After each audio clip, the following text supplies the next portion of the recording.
Assalamualaikum warahmatullahi wabarakatuh. Alhamdulillahirrabbilalamin wa bihi nasta'inu ala umuri dunya waddin wa ala alihi wa sahbihi ajmain amma ba'du. Puja dan puji syukur marilah kita panjatkan kehadirat Allah Subhanahu wa taala yang telah memberikan kita rahmat dan nikmatnya meskipun dalam keadaan karantin dari virus corona yang sedang mewabah ini. Semoga kita bisa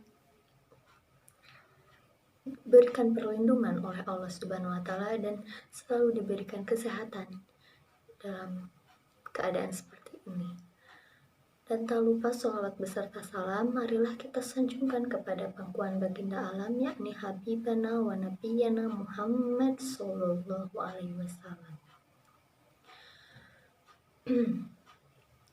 Perkenalkan, kami dari kelompok 3 dari mata kuliah Profesi Kependidikan yang diampu oleh Dr. Haji Ebi Al-Harsyi, Dr. Andes Magister Pendidikan. Di sini kami akan menjelaskan tentang kompetensi guru. Nah, sebelumnya perkenalkan, saya Putri Hairunisa, NPM 182151132, dan ada juga rekan saya yaitu Vina Pajri Purnama, NPM 182151060,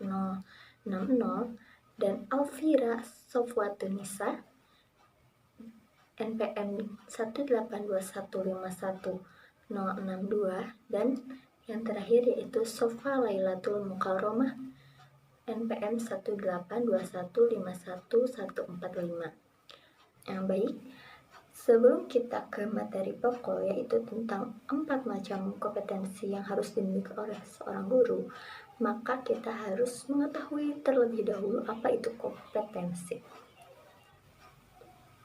Kompetensi dalam bahasa Indonesia merupakan serapan dari bahasa Inggris, yaitu competence yang berarti kecakapan dan kemampuan. Kompetensi adalah kumpulan pengetahuan, perilaku, dan keterampilan yang harus dimiliki oleh seorang guru untuk mencapai tujuan pembelajaran dan pendidikan. Kompetensi berarti kemampuan mewujudkan suatu sesuai dengan tugas yang diberikan kepada seseorang. Kompetensi juga terkait dengan standar di mana seseorang dikatakan kompeten dalam bidangnya jika pengetahuan, keterampilan, dan sikap serta hasil kerjanya sesuai standar atau sesuai ukuran yang ditetapkan dan atau diakui oleh lembaganya atau pemerintah. Mushaf tahun 2015 halaman 29 membagi kompetensi guru dalam 3 bagian, yaitu bidang kognitif, sikap, dan perilaku. Yang ketiganya ini tidak dapat berdiri sendiri karena saling berhubungan dan mempengaruhi satu sama lain. Dari penjelasan tersebut, maka dapat disimpulkan bahwa kompetensi guru adalah perpaduan antara pengetahuan, keterampilan, serta sikap yang harus dimiliki oleh guru dalam menjalankan tugas dan kewajiban secara profesional. Nah, selanjutnya kita masuk ke dalam materi yang pertama, yaitu tentang kompetensi pedagogik yang akan disampaikan oleh Sofa Lailatul. Kepadanya dipersilahkan.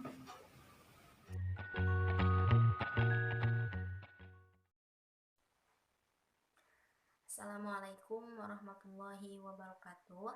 Saya Sofa Lailatul Mukarromah, NPM 182151145. Di sini saya akan menjelaskan materi mengenai kompetensi pedagogik. Nah, sebelumnya saya akan menjelaskan pengertian dari kompetensi pedagogik itu sendiri.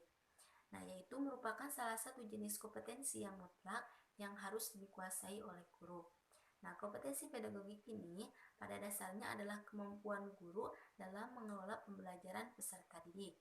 Serta kompetensi pedagogik ini pada dasarnya adalah kompetensi yang khas yang membedakan guru dengan profesi lainnya. Serta kompetensi pedagogik ini menentukan tingkat keberhasilan proses pembelajaran peserta didik. Nah, berkaitan dengan penilaian kinerja guru, maka terdapat aspek dari kompetensi pedagogik. Nah, aspek dari kompetensi pedagogik ini terdapat 7 aspek. Nah, yang pertama yaitu menguasai karakteristik peserta didik. Jadi, guru ini harus mencatat dan menggunakan informasi tentang karakteristik peserta didik untuk membantu proses pembelajaran. Nah, karakteristik ini terkait dengan intelektual, emosional, sosial, fisik, dan latar belakang sosial budaya. Nah, yang kedua yaitu menguasai teori belajar dan prinsip-prinsip pembelajaran yang mendidik. Jadi, guru ini harus mampu menetapkan berbagai pendekatan, strategi, metode, dan teknik pembelajaran yang mendidik secara kreatif yang sesuai dengan standar kompetensi guru. Nah, di sini guru juga harus mampu menyesuaikan metode pembelajaran yang sesuai dengan karakteristik peserta didik, juga dapat memotivasi mereka untuk belajar. Nah, yang ketiga yaitu pengembangan kurikulum. Jadi, seorang guru ini harus mampu menyesuaikan atau menyusun silabus sesuai dengan tujuan terpenting dari kurikulum dan menggunakan RPP yang sesuai dengan tujuan dan lingkungan pembelajaran. Nah, guru juga harus mampu memilih, menyusun, dan menata materi pembelajaran yang sesuai dengan kebutuhan peserta didik. Nah, untuk selanjutnya yaitu yang keempat, kegiatan pembelajaran yang mendidik. Jadi, seorang guru ini harus mampu menyusun dan melaksanakan rancangan pembelajaran yang mendidik secara lengkap. Serta, guru juga harus melaksanakan kegiatan pembelajaran yang sesuai dengan kebutuhan peserta didik. Nah, yang kelima yaitu pengembangan potensi peserta didik. Jadi, seorang guru harus mampu menganalisis potensi pembelajaran setiap peserta didik dan mengidentifikasi pengembangan potensi peserta didik melalui program pembelajaran. Nah, program ini yang mendukung siswa mengaktualisasikan dari potensi akademik, kepribadian, kreativitasnya, sampai ada bukti jelas bahwa peserta didik tersebut mengaktualisasikan potensi tersebut. Nah, untuk yang keenam yaitu komunikasi dengan peserta didik. Jadi, seorang guru harus mampu berkomunikasi secara efektif, empatik, dan santun dengan peserta didik dan mampu bersikap positif terhadap peserta didik. Guru juga harus memberikan respon yang lengkap dan relevan kepada komentar dan pertanyaan dari peserta didik. Yang ketujuh yaitu penilaian dan evaluasi. Jadi, seorang guru ini harus menyelenggarakan proses dan hasil belajar secara berkesinambungan. Jadi, guru melakukan evaluasi atau efektivitas proses dari hasil belajar dan menggunakan informasi penilaian evaluasi dan untuk merancang program remedial dan pengayaan. Nah, untuk selanjutnya yaitu tujuan dari kompetensi pedagogik. Nah, adapun tujuan dari kompetensi pedagogik itu sendiri, yang pertama yaitu memanusiakan manusia. Nah, artinya adalah menjadikan seseorang dewasa demi kebahagiaan dalam menjalani kehidupan di masa yang akan mendatang.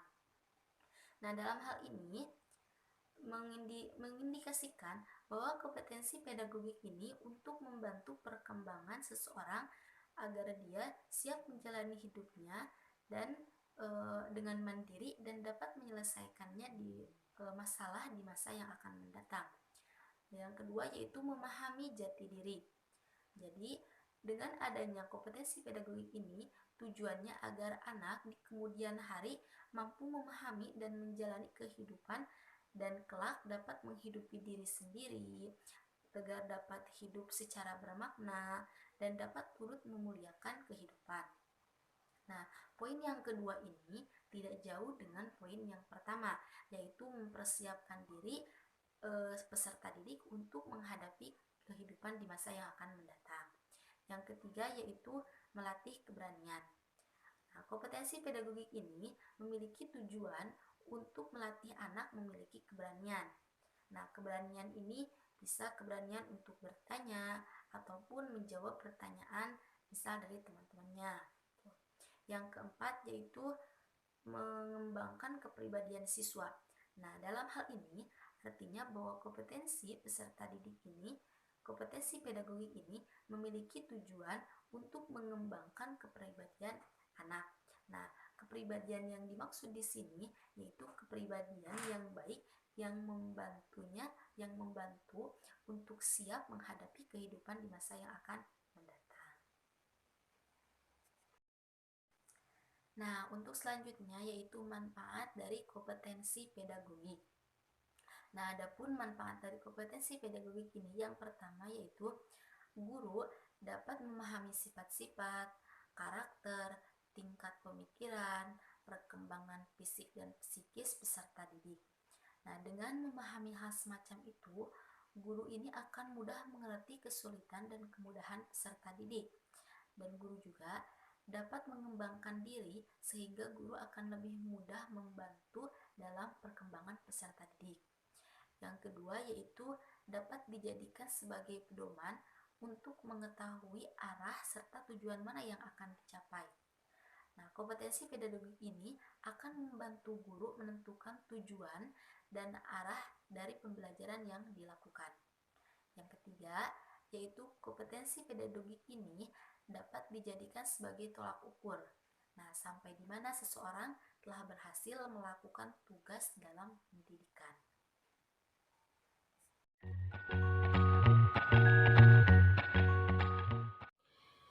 Nah, kita lanjutkan materinya. Kompetensi yang harus dimiliki oleh seorang guru selain kompetensi pedagogik yang sebelumnya telah dijelaskan, selanjutnya yaitu ada kompetensi profesional.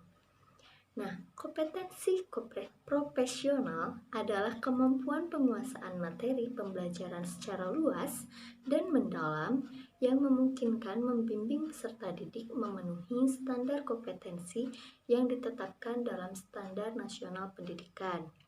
Kompetensi profesional meliputi kepakaran atau keahlian dalam bidangnya, yaitu penguasaan bahan yang harus diajarkannya beserta metodenya, rasa tanggung jawab akan tugasnya, dan rasa kebersamaan dengan sejawat guru lainnya.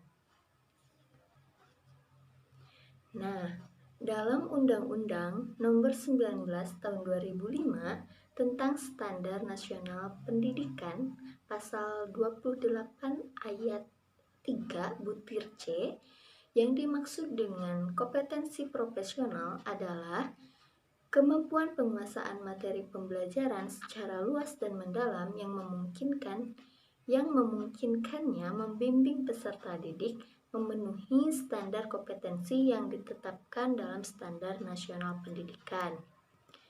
Nah, pendapat lain juga ada menurut Ari Kunto yang mengemukakan bahwa kompetensi profesional mengharuskan guru memiliki pengetahuan yang luas dan dalam tentang bidang studi yang akan diajarkan serta penguasaan metodologi, yaitu menguasai konsep teoretik maupun memilih metode yang tepat dan mampu menggunakannya dalam proses belajar mengajar.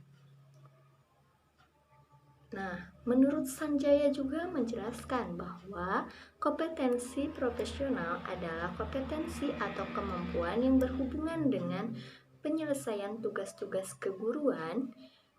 Kompetensi ini merupakan kompetensi yang sangat penting. Sebab apa? Sebab langsung berhubungan dengan kinerja yang ditampilkan.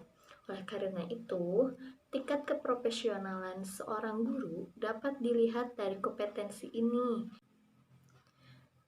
Beberapa kemampuan yang berhubungan dengan kompetensi ini diantaranya yaitu kemampuan untuk menguasai landasan pendidikan, terus yang kedua, pemahaman dalam bidang psikologi pendidikan, terus yang ketiga, kemampuan dalam penguasaan materi pelajaran sesuai dengan bidang studi yang diajarkan.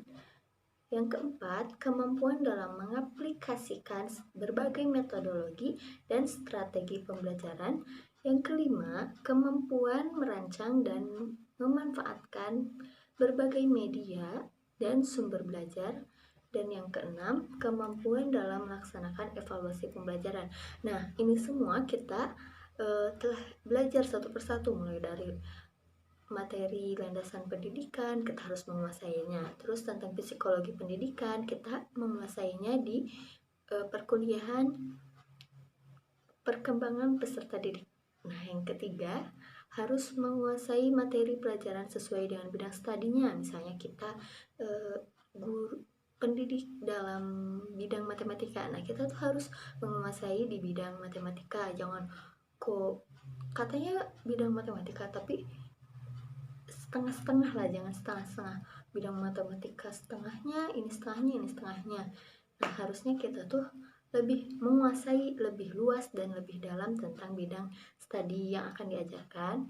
Terus yang selanjutnya yaitu dapat mengaplikasikan kan berbagai metodologi dan strategi pembelajaran. Makanya kita belajar mata kuliah metodologi pembelajaran matematika supaya kita bisa mengaplikasikan model-model seperti apa, strategi seperti apa yang tepat untuk setiap materi dalam pembelajarannya. Yang selanjutnya itu ada merancang dan memanfaatkan berbagai media dan sumber belajar. Nah, kita juga sudah belajar di mata kuliah tentang media pembelajaran dan media pembelajaran, sumber-sumber belajar, terus cara merancang pembelajaran kita juga sudah belajar. Nah, yang selanjutnya itu kemampuan dalam melaksanakan evaluasi pembelajaran. Nah, tentunya kita juga sekarang sedang mendalami tentang evaluasi pembelajaran di mata kuliah evaluasi pembelajaran matematika. Terus yang selanjutnya ada kemampuan dalam menyusun program pembelajaran, yaitu tadi harus dapat merancang, menyusun program pembelajaran yang efektif dan efisien. Yang itu seperti apa? Kemampuan dalam melaksanakan unsur-unsur penunjang, kemampuan dalam melaksanakan penelitian dan berpikir ilmiah untuk meningkatkan kinerja.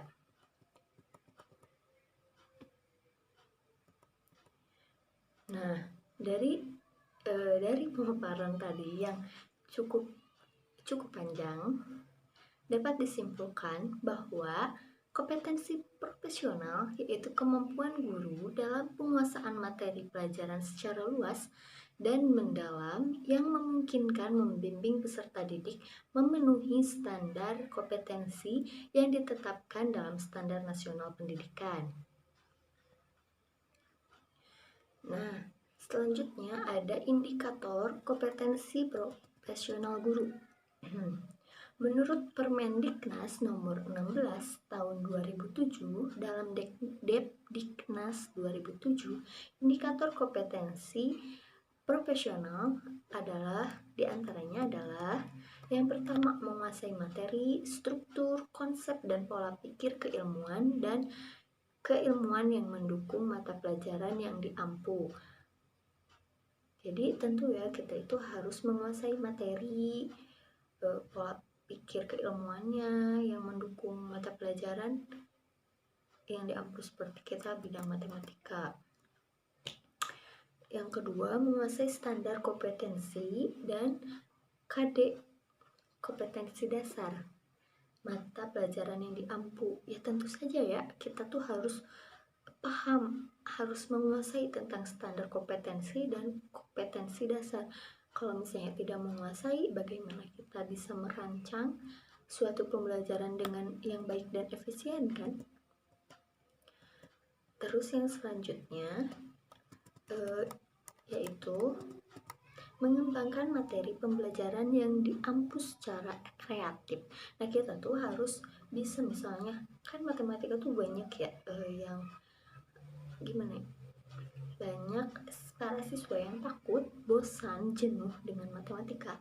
Maka kita itu sebagai pendidik harus bisa mengembangkan materi pembelajaran yang yang diampunya secara kreatif.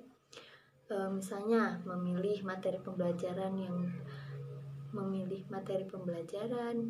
yang sesuai dengan tingkat perkembangan peserta didik, terus mengolah materi pembelajaran secara kreatif sesuai dengan tingkat perkembangan peserta didik, misalnya dengan menambahkan model-model strategi, bahan ajar atau alat peraga yang bisa menunjang dengan materi yang kita ampu, supaya anak-anaknya tidak bosan dan tidak takut lagi bagaimana itu.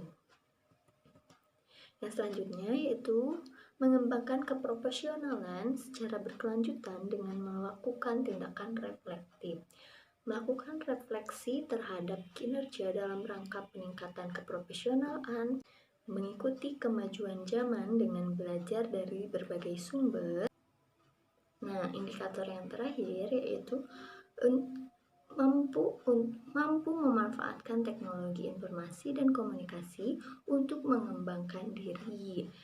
Nah, contohnya bisa memanfaatkan teknologi informasi dan komunikasi dalam berkomunikasi.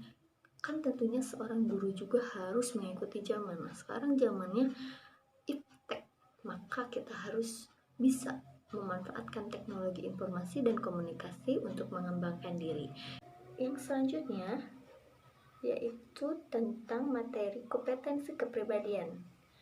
Nah, teman-teman bisa disimak video berikut.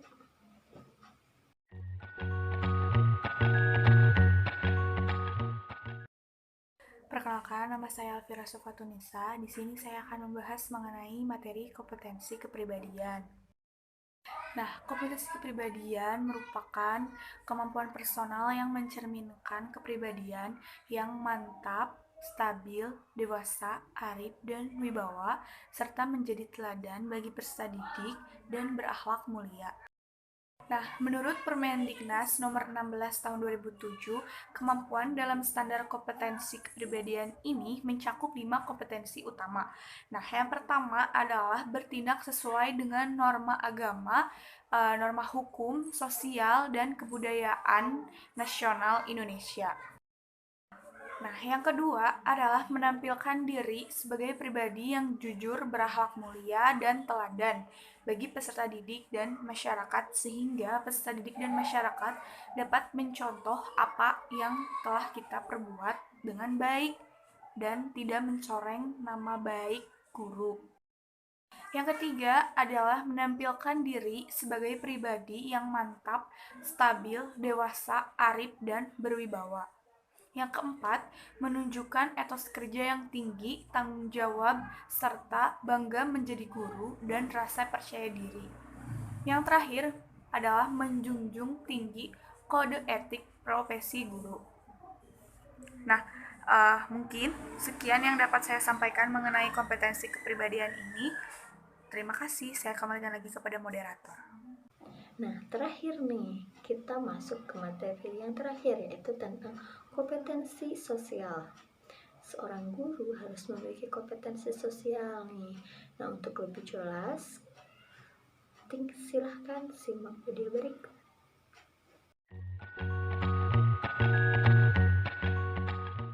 Baik, di sini saya akan mencoba menjelaskan mengenai kompetensi sosial.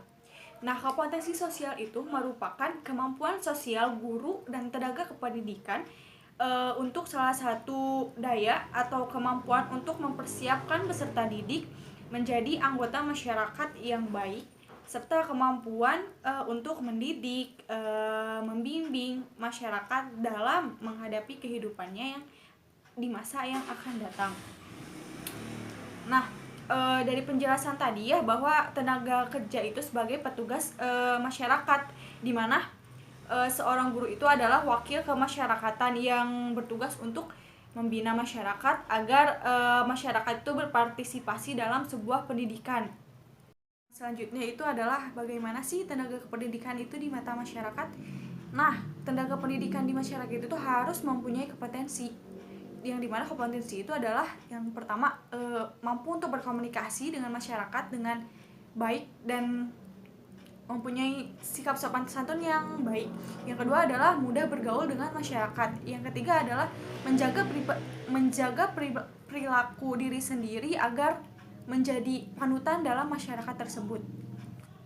Yang selanjutnya adalah indikator kompetensi guru. Nah, di sini ada beberapa indikator kompetensi guru. Salah satunya adalah bersikap dan bertindak secara objektif. Bertindak objektif berarti guru dapat dituntut berlaku bijaksana, arif, dan adil terhadap peserta didik dalam bertindak, bijak dalam berkataan, dan bijak dalam bersikap. Yang selanjutnya adalah beradaptasi dengan lingkungan. Nah, beradaptasi dengan lingkungan ini berarti seorang guru perlu melakukan penyesuaian diri dengan lingkungannya, baik dengan lingkungan sekolah atau maupun dengan lingkungan masyarakatnya. Dan selanjutnya adalah berkomunikasi secara efektif. Nah, guru itu sebagai inspirator dan motivator dalam proses pembelajaran. Nah, memiliki peran penting gitu dalam melakukan komunikasi yang efektif. Misalnya, guru dituntut berkomunikasi dan bergaul dengan kolegialnya atau anak didiknya dan masyarakat sekitar. Yang selanjutnya adalah empatik dan santun berkomunikasi. Yang selanjutnya ada pentingnya kemampuan sosial guru. Al-Ghazali mengembangkan dua misi sekaligus mengenai pentingnya kemampuan sosial bagi guru itu, yaitu yang pertama adalah tugas keagamaan. Ketika guru melakukan kebaikan dengan menyampaikan ilmu pengetahuannya kepada manusia sebagai makhluk termulia di muka bumi ini. Yang kedua adalah guru membangun, memimpin, dan menjadi teladan yang menegakkan keteraturan, kerukunan, dan menjamin keberlangsungannya masyarakat. Yang keduanya berujung pada pencapaian kebahagiaan di akhirat nanti. Nah, oleh karena itu ya, guru itu harus memiliki standar kualitas pribadi tertentu, mencakup tanggung jawab, wibawa, mandiri, dan disiplin. Nah, dengan demikian dapat disimpulkan bahwa guru itu bertanggung jawab dan guru itu harus mengetahui serta memahami nilai, moral, dan sosial, serta berusaha berperilaku dan berbuat sesuai dengan nilai dan norma tersebut. Seperti itu. Dan guru juga itu harus bertanggung jawab terhadap segala tindakannya dalam pembelajaran di sekolah dan dalam kehidupan bermasyarakatnya. Selain itu juga guru itu harus memiliki kelebihan dalam merealisasikan nilai spiritualnya, emosionalnya, moralnya, sosial, dan intelektual dalam pribadinya. Dan juga memiliki kelebihan pemahaman ilmu pengetahuan, teknologi, dan seni sesuai dengan mata pelajaran yang menjadi tanggung jawabnya. Yang selanjutnya ada kemampuan sosial guru pendidikan dasar. Jenis-jenis kemampuan sosial yang harus dimiliki oleh seorang guru pendidikan dasar itu yaitu yang pertama adalah keterampilan berkomunikasi dengan orang tua peserta didik. Yang kedua adalah bekerja sama dengan BPP. Yang dimaksud dengan BPP di sini adalah Badan Pembantu Pembangunan. Terima kasih kepada semua yang telah memaparkan lebih jelas tentang materi tentang kompetensi guru. Semoga kalian bisa paham akan materi ini, dan mohon maaf apabila masih banyak kesalahan dan kekurangan. Semoga kalian tidak puas akan materi yang telah kami paparkan dalam video ini. Semoga kalian bisa lebih mencari sumber yang lebih-lebih lagi. Semoga kalian puas nantinya. Wabillahi taufiq wal hidayah. Wassalamualaikum warahmatullahi wabarakatuh.